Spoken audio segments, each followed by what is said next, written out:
Howard Haggard. Here. Diane Jordan. Here. Todd McDaniel. Here. Chad Sargent. Here. Brenda Walters. Here. Motion carried. Warren Spelman. Recognition of guests, thank you guys for coming.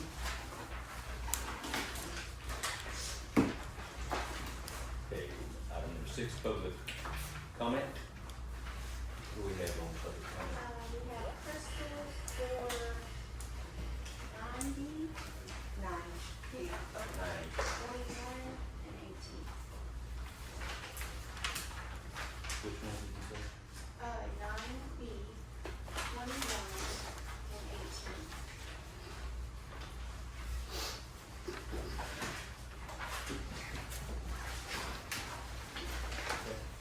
Yeah, go ahead.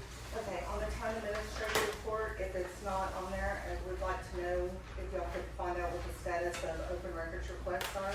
There's multiple specifically regarding text messages and emails that have been going on for months that haven't been responded to. On number 18, we didn't get to see the vehicle, any of, what are the changes, so if you could explain a little bit when y'all get there on the changes. Will all the chiefs, the assistant chiefs be held to the same standard? Are they gonna be allowed to take their kids to activities and churches and pick them up, drop them off at school? Because I get a lot of videos from people showing kids in cars and girlfriends in cars. And then number 21, Greenling, Chinook, Halibut. When you're talking about Chinook, I'd like for you to be very specific because the original plan was to go all the way down past 463 to where it turned to Rock Road, and it stopped at the top of the hill. It has not been resumed since February. And 2 of my neighbors specifically came to me and said that they had a conversation with Adam Boston, town administrator, who said that that part of the road will not be done until I shut up. So, That's ridiculous. Okay. 15, 21, and 9. Okay, thank you. That is it. All right.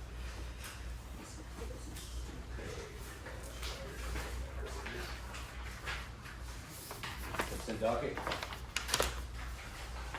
File items considered routine for Board of Trustees. Discussion desired on any item, this item can be removed from the consent docket and considered separately. We have items July 1st, 15th. Do we have any questions or concerns? If not, we can get a motion to approve the consent docket. Everybody ready? Everybody good? Make a motion to accept the consent docket as presented. Now second. Roll call vote, please. Howard Haggard. Yes. Diane Jordan. yes. Todd McDaniel. Yes. Chad Sargent. Yes. Brenda Walters. Yes. Motion carried. On admin, item 9, admin reports, guys, each trustee is gonna receive a written report, and, actually, Adam's got them right here. Yep, here's our written reports. Yeah. So unless y'all have any questions, I just wanna go ahead and, or a significant update is needed, I just wanna proceed to item 10. Can we start getting hole punches on stuff? Yep. Thank you, Adam. Yep, you're welcome. Such as because we're trying to save time. Put them in the consent docket. I kinda like for the public to hear their reports. The numbers.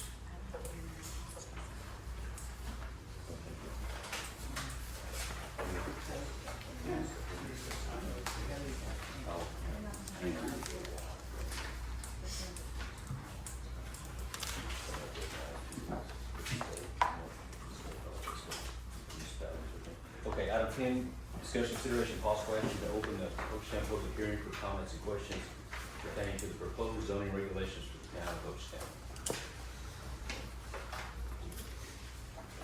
Get a motion?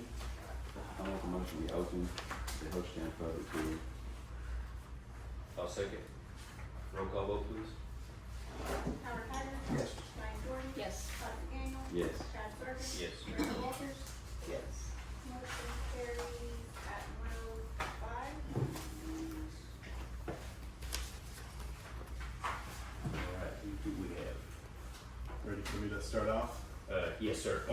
just kind of give a super quick, brief overview. Kind of the main objective for these zoning regulation revisions are to create better tools to place businesses and specific types of businesses in areas where they most appropriately fit while protecting our residential areas. So we created the commercial recreation, commercial light, commercial general, that's just the baseline that we already had, and commercial heavy, because beforehand, all we had was commercial and it was just flat out application, and so that would allow for office space that, you know, well, there could be kind of like a commercial recreation opportunity or a commercial light opportunity with a lot of restrictions. It could have been a good fit here. But since we didn't have that tool, the only tool we had was commercial. And if you zone something commercial, I mean, you're gonna be able to throw down like an office space. And so this is to be good stewards to our neighbors and to provide better tools for our zoning capabilities.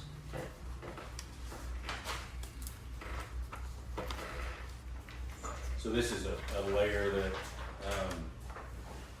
Adam, we discussed working on, what was it, 6 months ago? Yeah, we've been working on this for several months, actually. We've had several meetings with the planning commission, a lot of revisions, a lot of rewrites, a lot of ideas have been brought to the table, just a mix of community effort, developers, investors, even trustees have had input on this situation as well.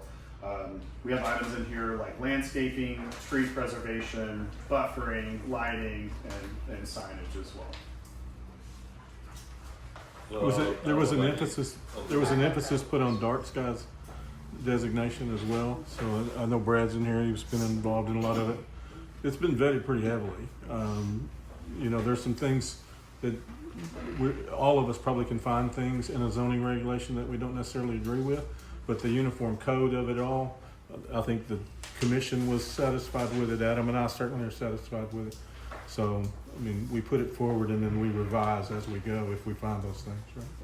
I have a couple Go ahead. of comments, questions, not questions, comments, and, under restaurant or bar, and here it's page 26, under food truck park and mobile food units, it very well describes requirements for a food truck park. One thing I question is the statement that all mobile food units must be removed from any truck park upon closing of the park, which can be dealt with later. But my concern was that this didn't really define individual food trucks separate from a food truck park. And for instance, how many food trucks would be allowed on an individual piece of property. And I did reach out to Jessica, just to speak with her. I thought she was gonna be here today too, but that's not. She's traveling today. Okay. And Oh, is she on the call? Yeah, She I made just it? need to Oh, make good. sure that. Okay, great. I knew she'd be on a plane flight today. Yeah. She said she'd try to make it if she could. I have her email back to me right here. Jessica, yes. The speaker on here isn't working very well. Okay, so we have some technical There's difficulties. meeting Jessica. That's not Oh, yeah, it is. Oh, this will be fine, Jessica. We're already speaking. So we have some questions about food trucks.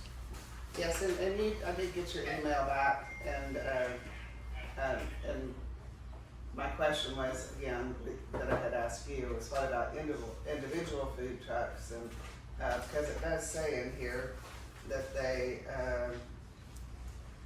their health permit must be displayed in a visible public. But you described to me that a food truck park is 4 or more food trucks. So that kind of makes the assumption that any business cannot have more than 3 food trucks.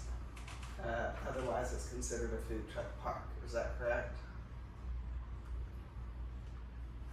So sorry, I'm having the same audio issue that I was last week in the planning commission meeting.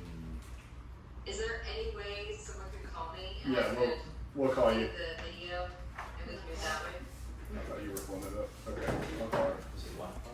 It's the microphone on that device.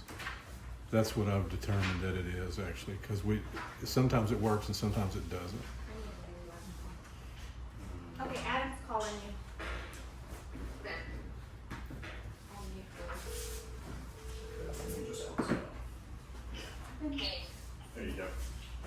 you restate your question, please? So it's here, and it was in the, my question is about the food truck parks and the mobile food units. And thank you for responding to my email, that didn't make sense to me. My concern was that this addresses a food truck park, but it doesn't necessarily address individual food trucks that are located throughout the town. And the thought that how many food trucks can be located on one particular business. And she noted to me that in this, a food truck park is described as having 4 or more food trucks. So with that thought in mind, Jessica told me that would infer that no business could have more than 3 food trucks. Is that, otherwise then they become a food truck park and have to follow the regulations of a food truck park. Is that correct? That's correct, yeah. Do we need to describe, to state that, or just it's explicitly understood? Or do anybody else have thoughts on that? No, I get what you're saying. Yeah. One of the things is, you know, as we look at all the other businesses, we'll use a Bendigo's for an example, something that's a different one, right? Can he go put, you know, if he's got a business license for his restaurant, can he put a food truck in his parking lot, or a fish bait selling stand, or, can he have these other businesses, or is he licensed for a restaurant? So can you have a food truck in another place if your business is for something else? You can, yes, because the food truck use is under the restaurant and bar use unit. And so because of that, if you have a restaurant and bar use unit that's permitted, you could have a food truck on your property. Okay, so what if it's not a restaurant? What if it's a, What if it's a dirt lot out here that's got 3 or 4 food trucks on it right now? And it's not a business, it's just a place to rent a space, that's what it is. Well, if it's already here, we can't change it. So. It would depend on what the zoning That would come reg. back to the zoning too, so even if you have an undeveloped piece of property that's zoned commercial that permits the restaurant and bar use unit, then you could technically have a food truck on there because it's permitted in that zoning district.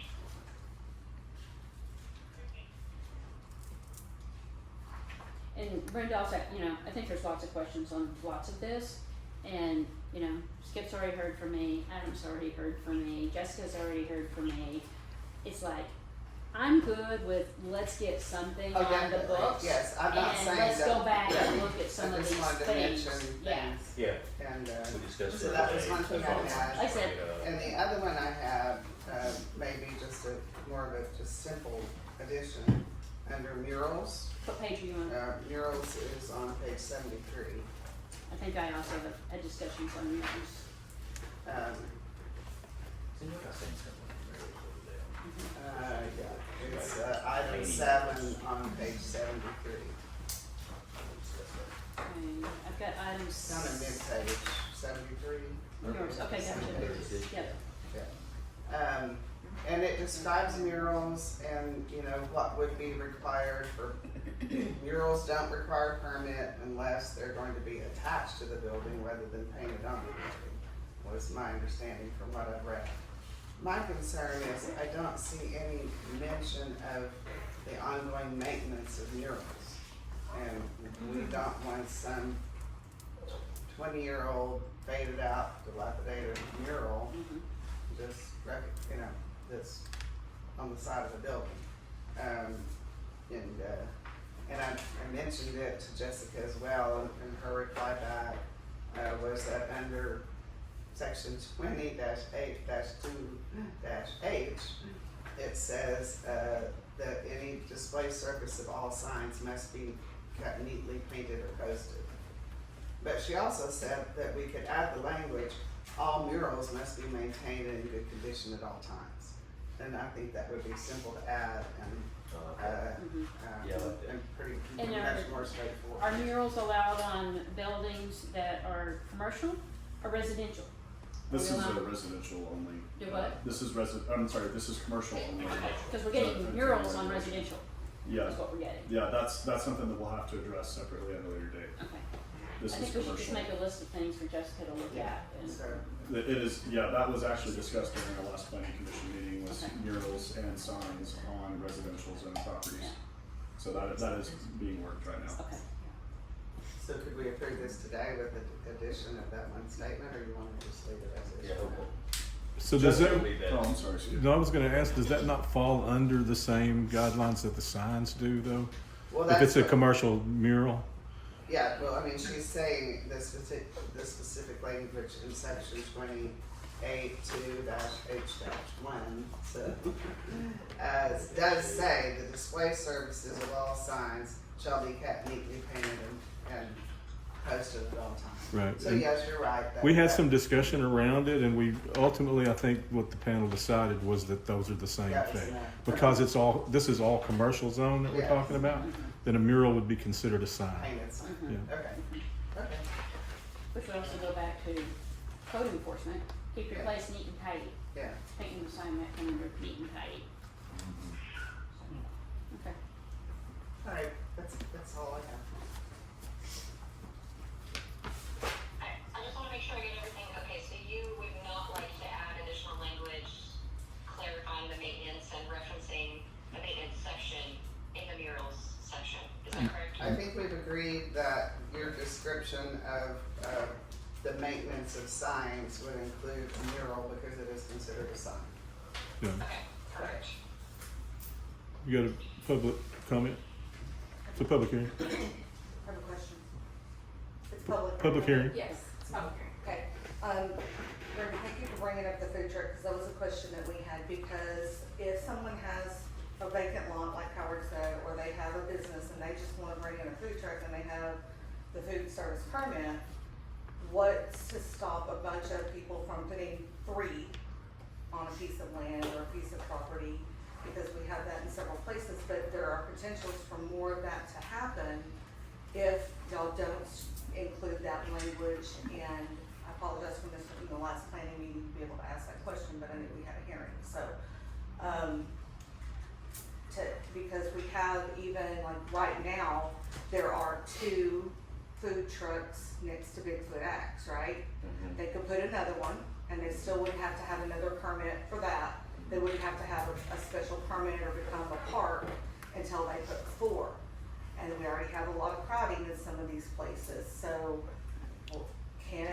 would y'all consider going ahead and adding some language in there that those grandfathered in, or that they have to have a permit to do those, something underneath there to stop more food trucks from just popping up in locations, because some of them are self-sufficient, so they don't have to have electricity and water and those components there, because they just bring it with them, and they pop up overnight, and then they might be gone for a couple of days, because we do have some in the town that are moving in and out. They're moving from over by the fire station to down into Broken Bow and then back into different areas. And so if you have from my understanding, and this could be wrong, if you have a multi-use permit also, and then they have a health service permit, they could possibly put a food truck or up to 3 food trucks for the weekend or for whenever at their locations. And that could be near a residential area, because we do have some of those that are commercial near residential, and we do have some that are multi-use in residential. So Yes, the could you- food trucks have to be permitted to the health department, and there's statute that covers what they can do. It's not, and first to admit, I'm not seeing it enforced in our county, but they technically are not supposed to stay in one location more than 12 hours consecutive. That's the statute. Now, It's a state statute. it's in the health department. I'm gonna ask for legal help on where it's at exactly, but when you apply for a permit for a food truck, that's part of the regulation that's given to you in the documentation from the health department. It tells you that specifically. Then there's a distinction that needs to be made between a mobile vendor and a food truck. Those are 2 different things, guided by 2 different sets of statutes. So, because you don't have to be permitted necessarily to have a mobile vendor. They could be selling T-shirts, flags, I mean, you name it. So there's some guidance that we need around how much of those kiosk type businesses we do allow. But, and I don't know that that language is in here, is it, Brad? No, I don't think so. Not that differentiation. And so you have, because I'm trying not to name businesses, but you have some that are set up with the mobile food truck component, but they've been there for weeks. And they're at a business, but they're not at a mobile, they're not a food truck park. But then we have some that are set up in that mobile capacity and they are moving. They may not be moving every 12 hours like state statute, but they are moving. And then we have some that are set up like the ones that are there permanently and are adding on and putting porches around them and all of those. So So if they're that- doing all of that, aren't they then considered a different kind of business? So that would only be allowed in a park, in a food truck park, because it's the only way you could do those things you just described. You But would we not, have that here. I understand, but these are zoning regulations that are not approved Well, yet. I know, Yeah. but there's potential for people to add Right. some things on for And that. I agree, yeah. So there's there's some other, there are gonna be some other things that are, we're gonna address adjustments and revisions to this as we go. And this is a good one, because I do agree that it's a visible problem, so, you know. But if that's not added now, then we're waiting months before some other kind of language is added into that. And in the meantime, then people set up and then they get grandfathered in and then there's nothing we can do about it. I mean, that's where we are right now with some of these. Well, as it stands right now, the way it's written, you know, if you have more than 3, you're considered a food truck park. So at least we have some. Yeah, but they're setting them up with 2. Or they're setting them up with 3. Until they get to 4, they're not a food truck park. We have to start somewhere. Yeah, I don't have a solution for that. Well, again, I just that's- don't. that's for continued Alright. conversation with the Yeah. planning commission. We, Go ahead. I was gonna just add, I mean, I'll be the first to admit that there are some things that we still need to address in this, but we didn't want to hold the entire packet back, or, and don't disagree on this, but one element out of multitude of elements is not worth holding it back. And I'm not saying hold it back. It's I'm just important that we making sure get have something that out there and start working Yeah. on it. Yeah, I agree. Since it's a public hearing, I'm just making sure that information is out there so that it gets considered. I think we're all on the same page. Okay? Yeah, okay. Any further discussion? Any more comments? Good? No more discussion, I'd like to make a motion to close the public hearing. Second. Roll call vote, please. Howard Haggard. Yes. Diane Jordan. Yes. Carl McDaniel. Yes. Brad Sargent. Yes. Brenda Walters. Yes. Motion carries at 1:24 p.m. Item 12, discuss consideration of possible action regarding the proposed zoning regulations for the town of Hochatown. Approval, rejection, amendment, and/or postponement. I would make a motion to approve the zoning ordinance for the town of Hochatown. Can I get a second? I'll second that motion. Roll call vote, please. Howard Haggard. Yes. Diane Jordan. Yes. Carl McDaniel. Yes. Brad Sargent. Yes. Brenda Walters. Yes. Motion carries.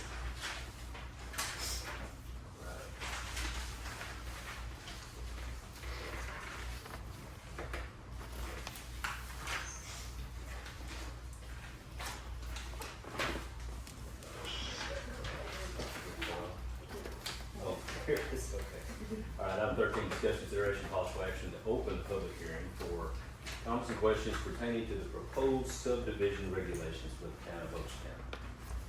Get a motion to begin. I make a motion to open the public hearing for the subdivision regulations. Get a second. Second. Roll call vote, please. Howard Haggard. Yes. Diane Jordan. Yes. Carl McDaniel. Yes. Brad Sargent. Yes. Brenda Walters. Yes. Motion carries at 1:26. All right. We have discussion. Adam? Yeah, I'll start us off. All right, so this basically creates our rules for how land can be divided and developed in Hochatown. It creates kind of a consistent review process for any new subdivisions, replats, plats, lot splits, so that every development is evaluated using the same standards. Okay, this also will require the developers to properly construct roads in these subdivisions, drainage, utilities, and any other necessary infrastructure before development is completed. felt the same about subdivisions. I mean, Todd knows subdivisions, I know subdivisions, Bill just worked in subdivisions. I think this is fantastic, I do too. fantastic to get something on the books. Is it perfect? Can we improve on it? We'll keep adding and improving, but it sure gets something on the books. And there's a lot of subdivision improvements and preparation, things that, you know, bridges we have to cross, so to speak, and that we will as time progresses. And what's great, just like with what we just discussed with the prior item, is we have, you know, the future to make any alterations or changes or amendments that we need to, but this is a solid beginning. You guys did a great job on it. That's the planning commission. I got one question that I'd like to ask, and I went through the whole damn thing, and I agree with every word of it. But the one question I had was on the cul-de-sacs, and I'm on page 32 of 77. There was some language taken out on cul-de-sacs and dead-end streets, item number 1. The wording of the cul-de-sac radiuses of 50 foot and 60 foot was removed. And I wish Cody or Ryan or somebody in the fire code covering this, Brian, or why was that depleted Say it again, Howard. on the, Ryan, we're talking about the cul-de-sacs and turn radiuses for safety and stuff. And I could pull it up on the red line on my phone, but the wording of the 50 foot and 60 foot radiuses was removed on what we're looking at right now. Jessica can comment on Yeah, that. Jessica. Jessica's She still can on, answer that okay. here. Yeah, see, right. Yeah, you're correct. That was removed, and the reason it was is because it was conflicting with the Garver standards that the town has already approved. So I removed that language so that the Garver standards will outline those regulations and the radius, and so it was removed because it was conflicting. So the Garver standard, is it not in this book? Or where is that? It's actually, it's in the appendix, so if you Okay. go, let me scroll there now so I can give you a page number. And that's 74, 75, the roadway standards, appendix C. Page 72. Yeah, 70. Okay. Something I might have missed somewhere? Well, it's the standard we hold ourselves to. Okay. Item number J on page 72. 60 feet. Yeah, Okay, And there's I your remember 60 this feet, okay. conversation. yeah. Yeah. Very good then, thank you. That's the That's all I standard. needed to know, I just knew that it was removed, and I didn't know it needed to be covered somewhere. Right. Okay, we're good then. Good job, Howard. Just seeing how that hot seat felt. Yeah, that's the standard we hold ourselves to, and the Okay. one that we're applying now to these. This one draws lines where they don't exist at the moment. Yes. So, I mean, this is a really good launch, I think, and then, just like I said on the one before, we'll continue to revise it and improve it as we go, but we've got to start with some lines that connect us to those guys those people that are subdividing, so. Kind of feels like a big day. Yeah. Yeah, that's an open hearing. It is. Talking, does anybody else got Yeah. anything to say? Good No, job. It's a public hearing, yeah. Any other comments? No other comments, I'd like to make a motion to close the public hearing on the subdivision, on subdivision regulations. Second. Todd, roll call vote, please. Howard Hager, Yes. Diane Jordan, Yes. Todd McDaniel, Yes. Chad Sargent, Yes. Brenda Walters. Yes. Motion carries at 1:30. Item 15, discuss consideration of possible action regarding the proposed subdivision regulations for the town of Hochatown. Do I have any further discussion? Can we get a motion? I make a motion to approve the subdivision regulations for the town of Hochatown. I'll second. Roll call vote, please.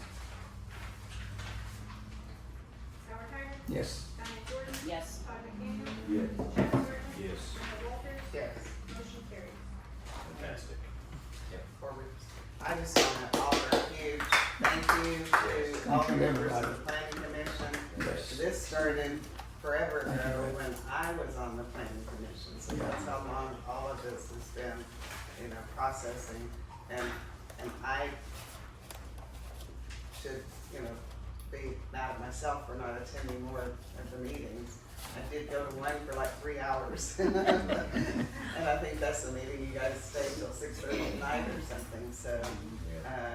And to Jessica, because Jessica's been right there with them the whole time too, so thank you all. Let's So not, very, let's very not forget Ruth's input on this stuff. Yeah. too. Oh, Yeah. absolutely, that is true too.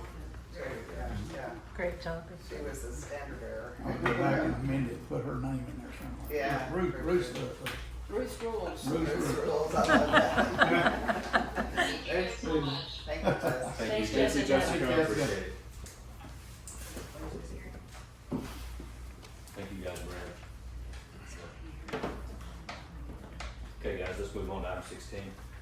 We've got a resolution that the mayor and the board of trustees of the town of Hochatown, Kirk County, state of Oklahoma, implement the municipal records retention requirements of 11 OS 22-131, adopting the town of Hochatown records retention manual and providing for the retention and disposition of municipal records. This is a neat item with Julie. So state law dictates and federal law dictates a lot of the periods over which we have to keep documents. And so it's really nice for most of my towns. I create a policy book that says how many years, whatever, and the manner in which you have to keep them. It's really nice for our staff, now that we have plenty of staff, to be able to say, oh, I wonder how long I need to keep this evidence, whatever. So we have created a policy manual that has all of those deadlines in it. And there are a number that aren't dictated by state law. So what this allows us to do under section, 22-131 is for the municipality to dictate those terms, which so all of those deadlines are included in there. This gives our team an easy way to just word search and figure out how long they need to keep something. So this just has to be formally adopted by the board so that we can move forward with it. Fantastic. So, Thanks, Lou. so, my question is, there's state statute that says the municipality is required to do this. But I just heard from you, we get to set the standards on how long we keep it. No, Is so that it's a not what I heard? combination. It's a combination.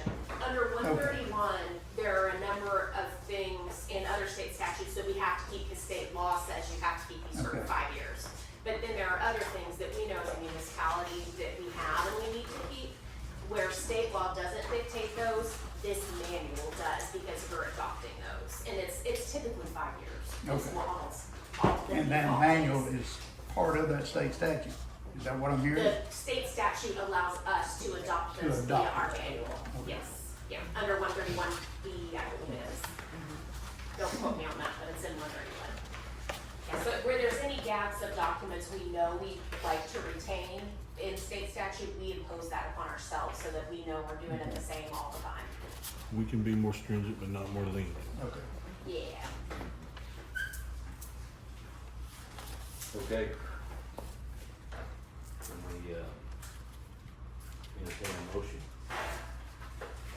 I would make a motion to adopt resolution number 2026-5, implementing the municipal records retention requirements for the town of Hochatown. Diane, second. Roll call vote, please. Howard Haggard. Yes. Diane Jordan. Yes. Todd McDaniel. Yes. Chad Sargent. Yes. Brenda Rogers. Yes. Motion carried.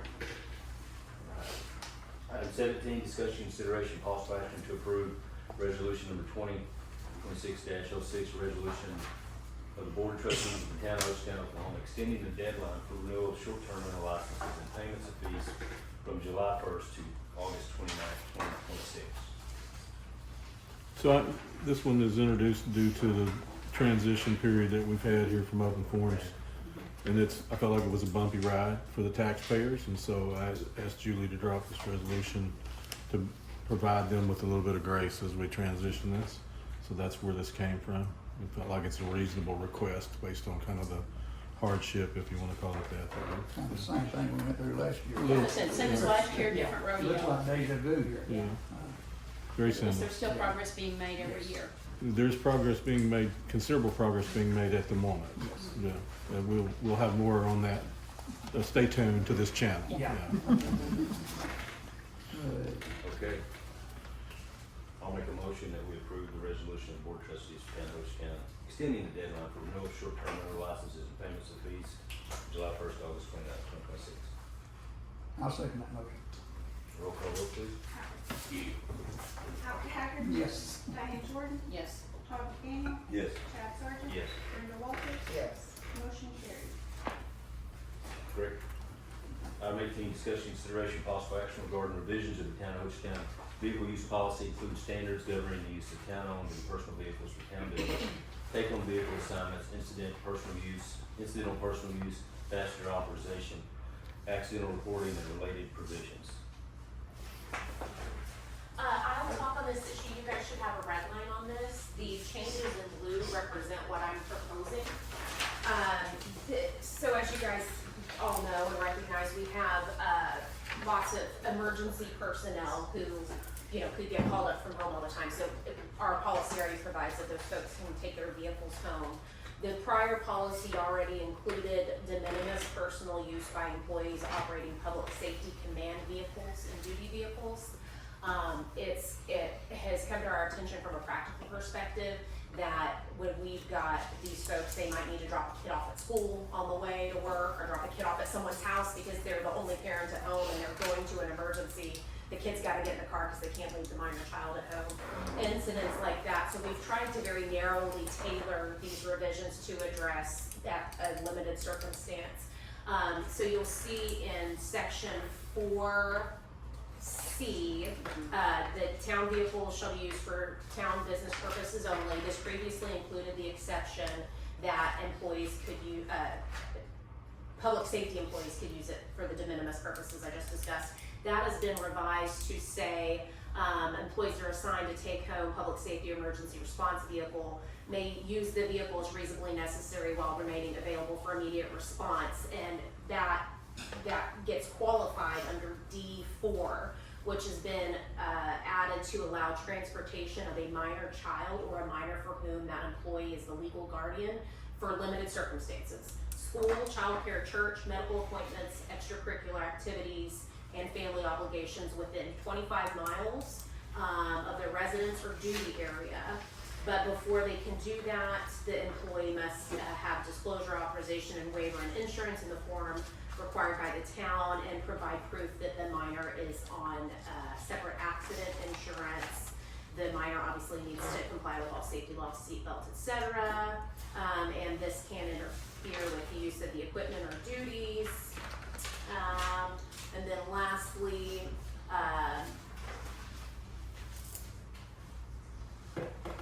it just reiterates that the limited passenger use has got to comply with those standards.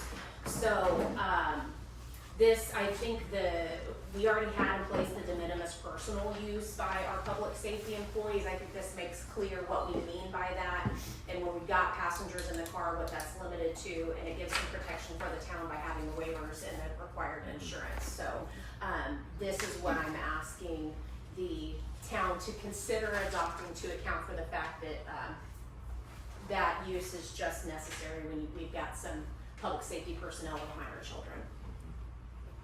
Liz will know this, one of the OMAG meetings that I attended, our Oklahoma Municipal Assurance Group, which is to keep us out of trouble for things. Matt Love, who was the attorney at the time for that, specifically, we discussed these issues, so this all looks good. Yeah, remember that. Write his name today or something. Okay, sounds good. Thank you, Liz. You bet. Okay, guys, if there's no more discussion, we can entertain a motion. I'll make a motion to approve the revisions to the Town of Hochatown vehicle use policy, including the standards governing the use of town-owned and personal vehicles for town business, take-home vehicle assignments, incidental personal use, passenger authorization, accident reporting, and related provisions. Get a second. I'll second that motion. Roll call vote, please. Howard Haggard. Yes. Diane Jordan. Yes. Todd McDaniel. Yes. Chad Sargent. Yes. Brenda Walters. Yes. Motion carried. Okay, item number 19, discussion, consideration, possible action regarding entering into engagement agreement with Crawford Associates PC for general accounting and advisory assistance in budget preparation and amendment assistance for the period of July 1st, 2026 through June 30th, 2027, including authorization of the mayor of for town administrator to execute all necessary documents. So this is just a renewal of current services. Any discussion? If not, Julie, any comment? You got any good comment? Same, You good? same thing, yeah. We need him. We need him. do it. All right, good motion. Make a motion to continue into the engagement agreement with Crawford and Associates, for the period of July 1/26 through June 30th, 2027. I'll second that motion. Roll call vote, please. Tyler Tyler? Yes. Diane Jordan? Yes. Todd McDaniel? Yes. Travis Sargent? Yes. Brenda Walters? Yes. Motion carries. Item 20, discussion consideration possible action regarding a right-of-way easement agreement between Weyerhaeuser Forest Holdings Incorporated in the town of Hochatown for perpetual non-exclusive easement providing nuclear ingress, egress, utility installation, maintenance, and roadway improvements to town-owned property. Adam, you wanna speak on this one? Yeah, I'm really excited to be able to bring this one to you today because we've been working on this one since Long time January. coming. I'm thankful for Skip and for Liz and their assistance in helping make this happen. We've had a lot of conversations back and forth between Weyerhaeuser and the town's legal. And right now, this is just an easement agreement. And I hope to, establish a trust in our relationship with our road maintenance operations. And one day, I hope that, they'll be able to sign complete ownership over to the town. They've done that before in the past with some other governmental agencies. And I think once that we have that relationship with them, they'd be happy to. So this is specifically on which road? Luke Plata Trail. Okay, that's what I assumed. Yeah. So we already have a portion of Luke Plata Trail as it sits, but this is just the last piece that we need. Great, Adam, thank you so much. Thank you. Thanks for all the hard work. 7 months. Yeah, 7 months. Well, a lot of it, and like you probably noticed in my town administrator's reports, every month I was hitting on it, but a lot of it had to do with they just had significant turnover at their legal department, and so there wasn't really any Change internally. Yeah. So sorry about that. Okay. Okay, guys. Good motion. I make a motion to approve the right-of-way easement agreement between Weyerhaeuser Forest Holdings, Inc. and the town of Hochatown for the perpetual non-exclusive easement providing vehicle ingress, egress, utility installation and maintenance, and roadway improvements to town-owned property. I'll second. Roll call vote, please. Tyler Tyler? Yes. Diane Jordan? Yes. Todd McDaniel? Yes. Travis Sargent? Yes. Brenda Walters? Yes. Motion carries. Well done. All right. Thanks, sir. Yes, sir. Thank you, Adam. Discuss consideration of possible action to approve a tender agreement with Developer Surety and Indemnity Company regarding completion of the Camp Ranch Road resurfacing project and Greenland Chinook Halibut Railroad project, and authorize town administrator to execute the agreement following approval as to form by the town attorney. All right, so again, here's another one that I'm excited to bring before you today. This one has been in progress for months. Essentially just held up with the surety company. Since Wade had defaulted on the project, he filed for bankruptcy.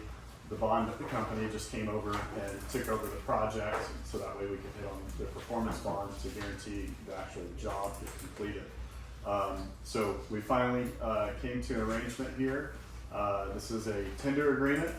And this is basically where the bond company selects the contractor, we approve the contractor, the bond company agrees to basically pay the replacement contractor to complete the job, and we will have to enter into this agreement essentially to make this happen. So while we don't have an estimated time frame of when construction can continue, this is a turning point for the project, and I think that things are going to be expedited and things are going to start happening a lot faster to get construction back out there to complete these jobs.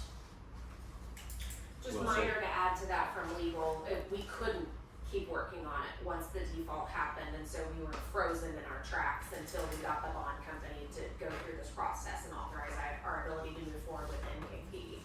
So once we have these approved and executed, we're the biggest hurdle that we've had to jump will have been accomplished. And this is for both Greenling and, Camp Ridge. A benefit from doing this tender agreement is that we can take this project back over without having to restart a whole new bidding process. And then the alternative to this is a takeover agreement, and that's whenever the bond company basically manages the project. And so if you imagine the delays that we've already seen to get to where we are today, Yeah. imagine that managing a project. And so things would construction would just take forever. So this will put us into an advantageous position. Charles, you have anything to say on it? That I concur. Those were my thoughts initially. Was if we go the route of having the bond company execute the project, we don't know what those results will take, the amount of time it'll take to get results, and we're pretty confident in ours with and subtract the defaulting construction company. I think we can execute in a very timely manner. And have a solid product. Sure. Yeah, I mean, the whole Chinook area down there, it's a challenging, project that we wanna do right. And I think, taking some of the additional time, and then with this happening, I mean, it's all gonna work out. It was just a, situation where we had to take some steps to get to a place where we could, complete the project in a way that we felt like would have a long-term, usage and benefit. So that's the way I took it anyway. So, with the combination of this delay, it's gonna work. I think we'll have some action pretty quick, don't you? I hope so. Okay, hopefully so. All right. Any further discussion? I would just ask that you guys track the language in the agenda item to authorize town administrator to execute it following my approval. All the terms are in here, they just need to plug in some bond numbers and stuff, so I want to retain that approval to finalize. Okay. Can we get a motion on item 21? I'll make a motion to approve the tender agreement with developer Surety and Indemnity Company regarding completion of the Camp Ranch Road resurfacing project and the Greenwich and Halibut Bay Road project, and authorize the town administrator to execute the agreement. Following. Oh, I thought you meant following the approval as informed by the town attorney. Yeah, thank you. Cover me too. Can we get a second? I'll second that one. Howard, roll call vote, please. Howard Hager. Yes. Diane Jordan. Yes. Todd McDaniel. Yes. Scott Sargent. Yes. Brenda Walters. Yes. Motion carried.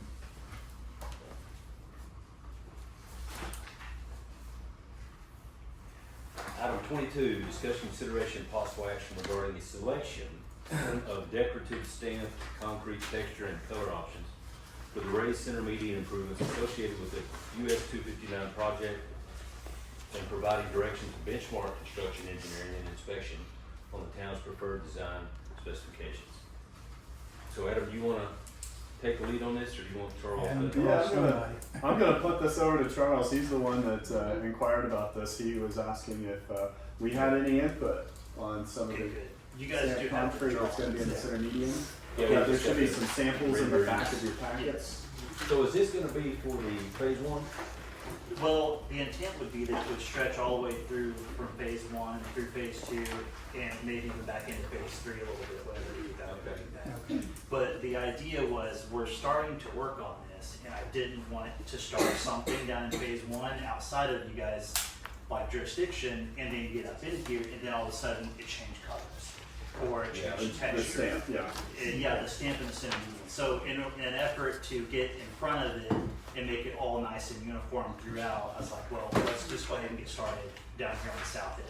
So right now, we're down there between 259A South and 259A North. There's some sections within this first sequence change where we'll have an opportunity within the next couple of months to start placing this. And so, my thoughts were, if you guys have a construction crew here in-house eventually in the future, it may be more beneficial to go with a roller type machine as opposed to an inserted stamp machine if you want to end up utilizing the same texture on your other streets or in other applications.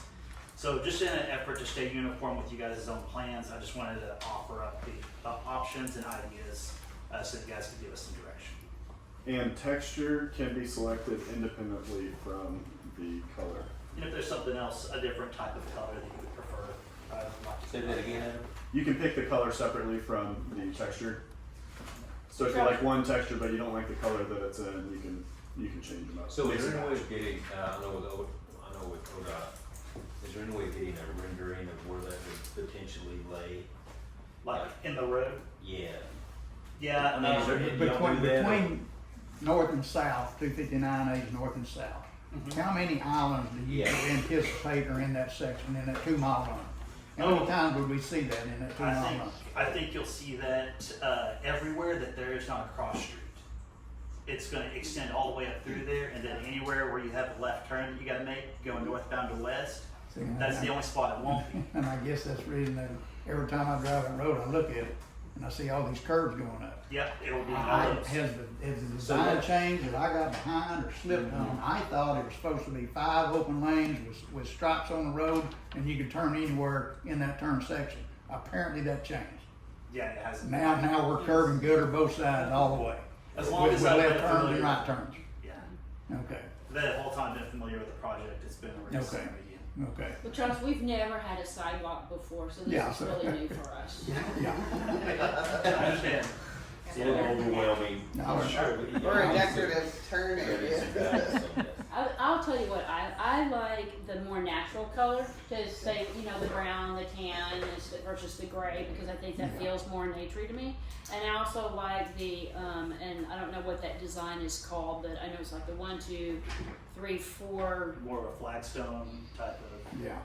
randomized. Yes, I like the randomized of it, you know, Okay. because the number 1, yeah, it feels more natural because it is randomized versus, you know, something that's very straight, or even the herringbone that's very precise. That's just my opinion. Number 3 to me looks like what you put in the bathroom or shower. We're doing what? No, Oh, just the the design? design, yeah. Okay. And so I too like the one that the more, one. looks more random, But but I prefer this gray tone because it to me looks like river rock over the yellowish color here that looks outdated to me. It'd be nice to be able to get a rendering of some kind, maybe more ODOT can help you with that. We could I get just to would a like to see vendor. like a visual of it, you know, of where it's going. But you're gonna be ready to do this within 60 days. You're telling us you gotta Yeah, make a yeah, we're decision getting pretty closer quick. to it. Yeah. Okay, well, I will expect it.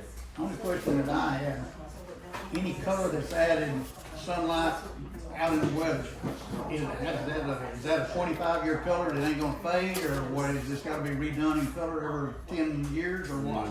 You have to freshen it up once in a while in order to keep that original color. Yeah. Concrete's gonna fade, paint's gonna fade. Yeah. That first one's, that flagstone's done with a roller? I think the flagstone is probably gonna be done with mats. That's what I'm thinking too. That's bad. But even if so, we'll be able to train our workers to make Yeah. sure that they understand how to utilize that powder and stuff. I'm just thinking ahead into as we work on some of these fire egress and trail systems and so forth, we would like to have something that we tie together, right? So have some continuity across our community. and I can live with any of them. If one of them's easier for maintenance for us later, I'm good with that. Like I said, I'm just happy with any 3. Well, roller is much easier, and but it's maybe doesn't give you necessarily the design you want. Yeah, just to mention, although it's not mandated by NHTSA or the Federal Highway Safety Administration, lighter colors, it doesn't say you want a conspicuous median, and so lighter colors, especially in low light situations, are safer, so that might be a consideration you take. So consider the color. So it'll. Plus water probably fades less.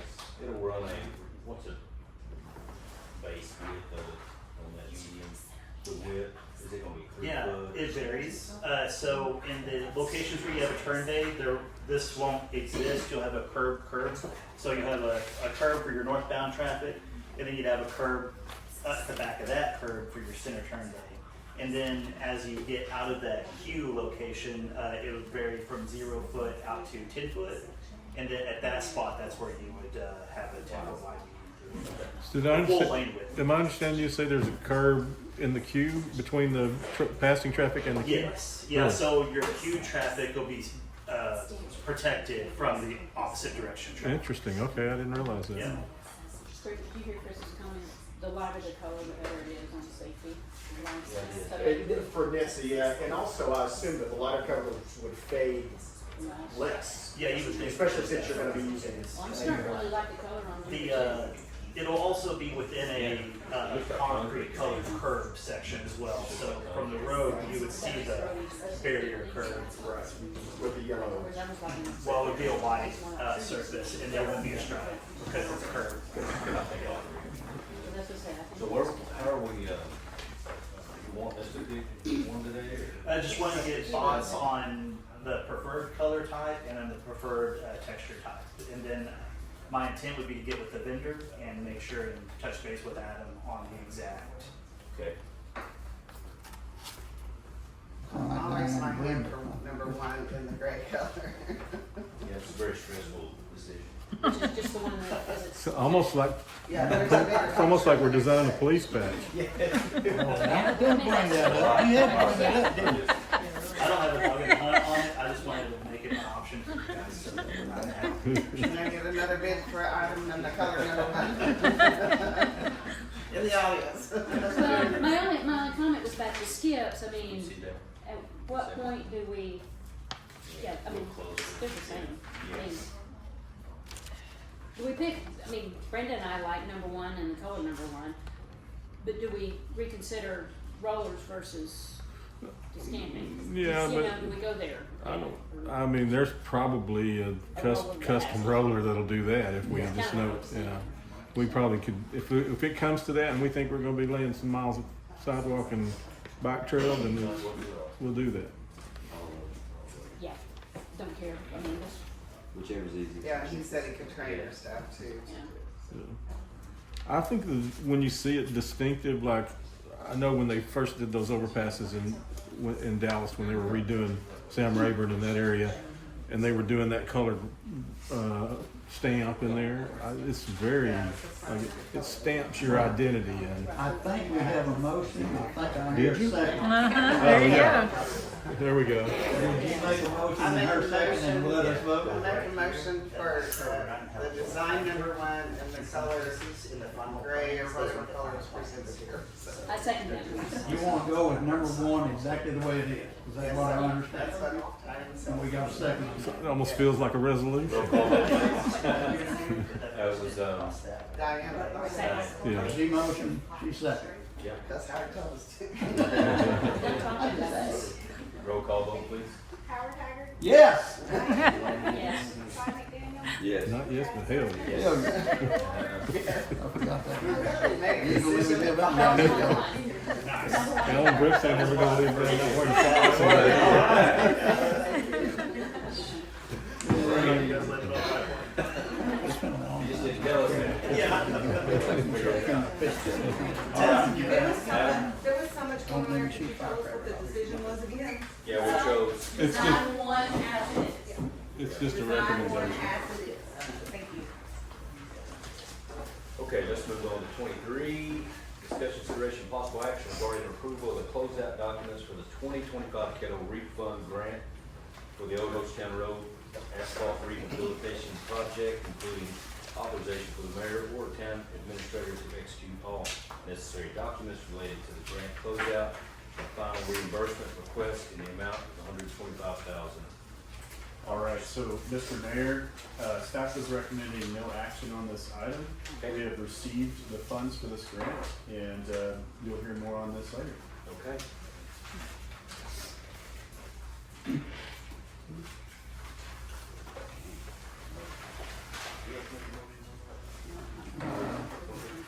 Make a statement, taking no action. All right, no action on 23. Let's move on to 24. Discussion, consideration, possible action regarding revisions of the town's committee framework, including establishment, consolidation, dissolution of committees, committee composition, membership, and appointment, procedure, scope, authority, duties, related policies, procedures, and the appointment of committee members as appropriate. So I would like to, if we can, motion to postpone 24 until next meeting. Take no action. Lay it on the table. I'm not, let's table it so it will come up on the next meeting. Okay. Get a second. Second. Diane? Roll call vote, please. Howard. Howard.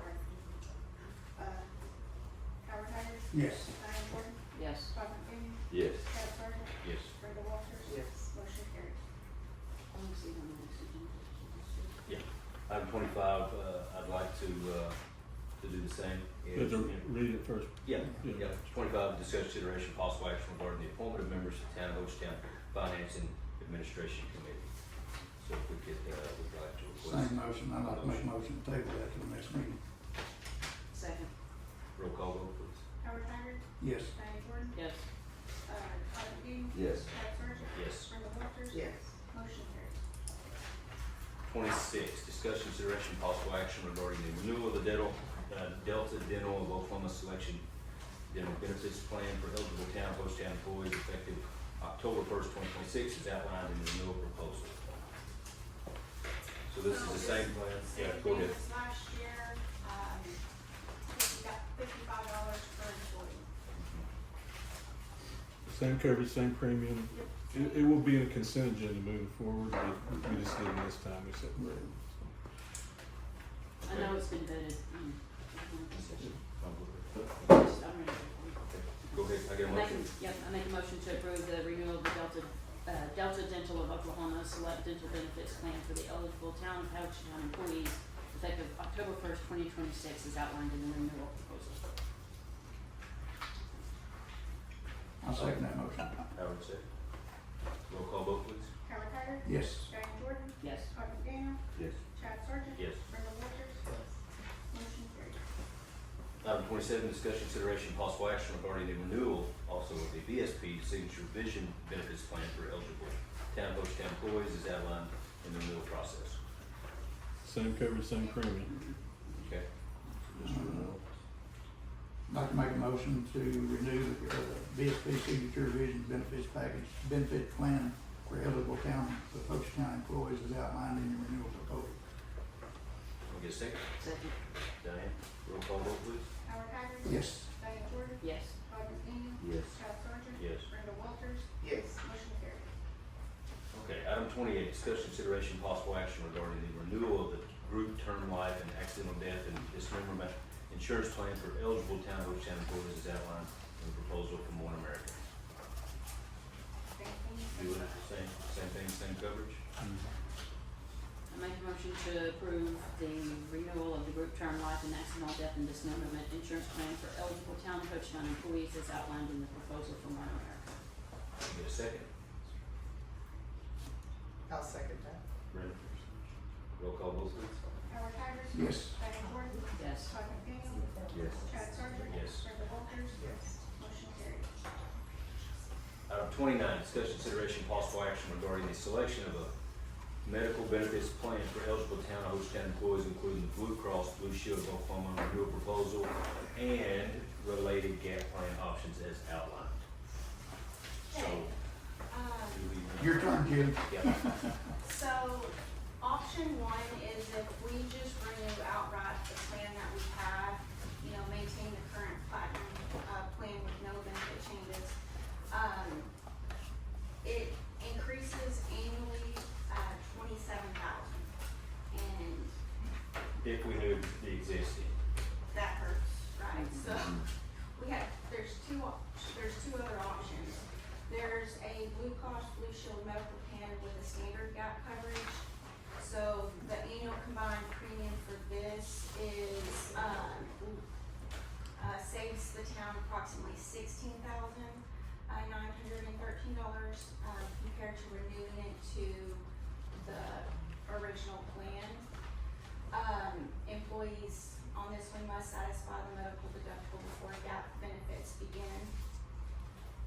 Option three, is a gap option with first dollar gap coverage. So this does increase by 14%, but it saves $12,913 $6 compared to moving it to the original plan. The first dollar gap begins paying coverage and benefits immediately without first meeting the medical deductible. So after reviewing the renewal options with our insurance broker, staff recommends approval of the medical plan with the first dollar gap option. Although this option cost approximately rounded up $4,000 more than the standard gap option, it still reduces the account renewal increase by $13,000 compared to renewing it with the current plan. And it provides the employees with immediate financial assistance through the first dollar gap benefits, and it helps offset the higher deductible associated with the lower premium medical plan. Julie, I'm not following what pages you're on here. So, I don't see page numbers and I don't see options 1, 2, 3. well, I should have gave you my summary. Okay, so this is our medical, so this is if we renew it outright. I got that one. Then here's the first option. So it still increases by 19, but it's 13%. Right, it's the Then, Is this option 2 and option 3? it just kind of shows you with the gap plan, the standard gap plan here, and here's with the first dollar. No. So the standard gap and then the first dollar. So the standard gap kicks in after the deductible's paid, right? That's correct. It butts up against it, but you have to meet your medical deductible before Yes. the other one, you're meeting the deductible at the same time, both of them. There's a little bit higher copay, there's a little bit of pain for the employee, and so the first dollar offsets that a little bit. Because copays do go up slightly. Generic drugs, for instance, go from $10 to $20. So it is, but that's the world of insurance that we're in. It's the whole marketplace. There was not an option. They shopped it for us, and this is as good an opportunity as they presented to Julie and I. So it's your choice, but the staff has vetted this. Adam, Julie, and I all agree that the first dollar is probably our best choice here. So that's option 3. Option See the words first dollar, it just says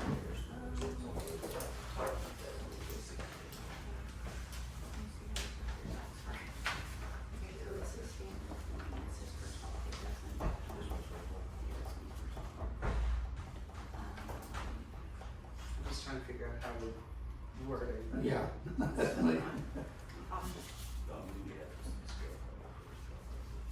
Yeah. And you say option 2, where am I missing the word option 3? That's what I said. Yes, there is Well, not it's an not, option. it doesn't say it, it's I just the see third. option 1 and option 2, voluntary group. Yeah, so, So option 1 is just renewing it with the current plan. As it is. Yeah, and then, so like here, it breaks it down here, just the renewal, and this is option 1. And this is still option 1, but it has the comparison with the standard gap, and this is the first dollar with the comparison. It just doesn't on this form say the first dollar. But that's how it was laid out. This is the increase. I thought the increase was 4,000. this is the difference between them. The difference between the two. Comparison to the renewal Okay. of the plan that we have now. Okay.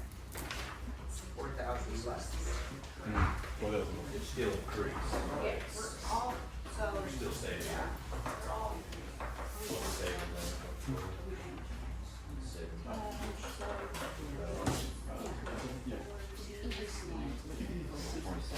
Standard, no, this is the renewal, this is with the gap standard. Is air conditioning? Yes, exactly. Not getting down on fixing schools. Hey, don't you have some roads to go look at for me? Everybody over here is fanning, yeah.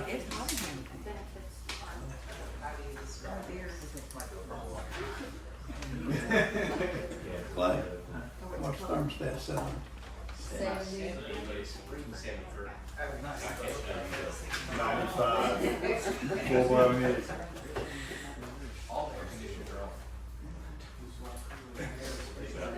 Okay, after discussion, we learned clarification. Got it figured out? Yes. And because the staff has already looked this over and has Correct. recommended this, so I would make a motion that we approve the first dollar, option 3, it's gonna show some here, Blue Cross Blue Shield medical plan with first dollar gap coverage. I'll second. Roll call vote, please. Howard Haggard. Yes. Diane Jordan. Yes. Todd McDaniel. Yes. Chad Sargent. Yes. Brenda Walters. Yes. Motion carried. All right, that's item 30, discuss consideration and possible action regarding the addition of voluntary employee paid insurance benefits, including voluntary life insurance, accidental death and dismemberment, and accident insurance for eligible town of Hochatown employees. So this is a current, So I'm asking for approval from y'all so we can offer this to our employees. This is voluntary, so it okay. comes out of our, it comes out of the employee's pocket alone, but I do have to have your approval, that we can offer it. And it's just additional life insurance, accidents, and This is all within the existing policies that we provide. This is, This is we're additional. just asking you to make this available. That doesn't cost the town anything. But- And, We don't have this right now. We don't. yeah, we don't, this is new. But my question was, for instance, if we are a term life policy now with someone, is this that same company? Or is it different? It doesn't really matter. This is two different options, as I recall. You so can for pick, life, we can use the same company, One America. You can America, or the standard, I think that's And they it. can decide. Okay, so Yeah. they'll have their options of. Yeah, and this is something where he had a statistic where over 7 out of 10 first responders sign up for this. So it's something that municipalities typically make available, and we just had not done that. yeah, I think it's great. We learned to grow with it. We're done with discussion, we can make a, motion. I make a motion to approve the addition of voluntary employee paid insurance benefits, including voluntary life, accidental death and dismemberment, and accident insurance for eligible Hochatown employees. I'll second that. Roll call vote, please. Howard Haggard. Diane Jordan. Yes. Todd McDaniel. Yes. Chad Sargent. Yes. Brenda Walters. Yes. Motion carried. Before we move to the executive session item, I didn't wanna stop our roll that we got on there. The only thing from item 9 that I know we didn't take any action on that, it was just a presentation of the report. We do have to approve the treasurer's report, so I would ask that we, if someone would be willing to make a motion to approve the treasurer's Okay. report. That on item 9A. I would, make a motion to approve the treasurer's report as listed, under town administrator's reports A. Second? Roll call vote, please. Howard Haggard. Yes. Diane Jordan. Yes. Todd McDaniel. Yes. Chad Sargent. Yes. Brenda Walters. Yes. Motion carried. Thank you. Okay, guys, item 31, discuss consideration, possible action to convene into executive session as follows. For item A, pursuant to Title 25 Oklahoma Statute 307B1, to discuss the employment, hiring, appointment, promotion, disciplining, or resignation of Blake Bennett, Douglas Copeland, Toby Gilbert, Clay Hadaball, Mike Lane, Jason Day, Tayden Taylor, Justin Boss, Adam Boston, Austin Wheat, Christopher Weeds. Make a motion to go into executive session. Second. I'll second that motion. Roll call vote, please. Howard Haggard. Yes. Diane Jordan. Yes. Todd McDaniel. Yes. Chad Sargent. Yes. Brenda Walters. Yes. Motion carries at 2:15. All right.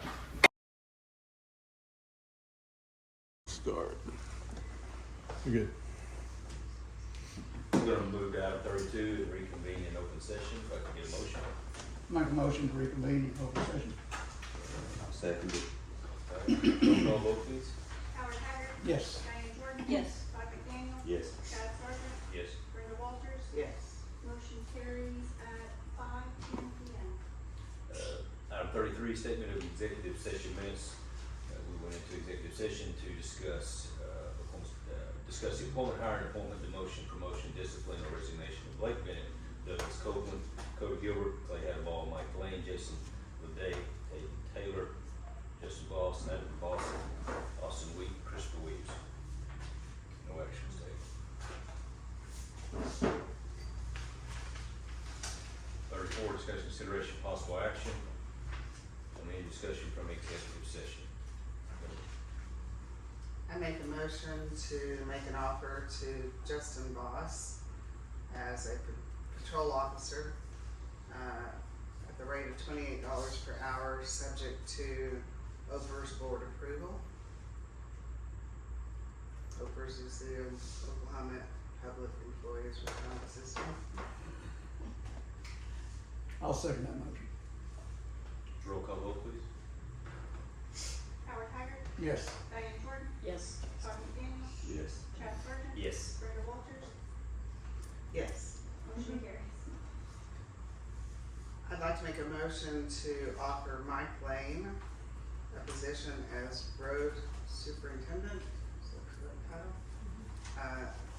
At a salary of $70,000 with a $5,000 meeting bonus that will do, within that offer package, some contingencies.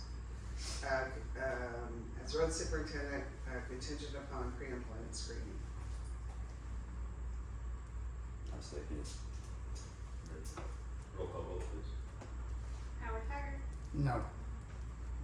Diane Jordan, Yes. Todd McDaniel, Yes. Chad Sargent, Yes. Brenda Walters, Yes. motion carries. I make a motion to terminate Christopher Williamson's employment with the town of Hochatown immediately for the good of the service. Second that motion. Roll call vote, please. Howard Haggard, Yes. Diane Jordan, Yes. Todd McDaniel, Yes. Chad Sargent, Yes. Brenda Walters, Yes. motion carries. I'd like to make a motion to approve posting the position of police chief for the town of Hochatown, for both internal and external candidates. I second that. Roll call vote, please. Howard Haggard, Yes. Diane Jordan, Yes. Todd McDaniel, Yes. Chad Sargent, Yes. Brenda Walters, Yes. motion carries.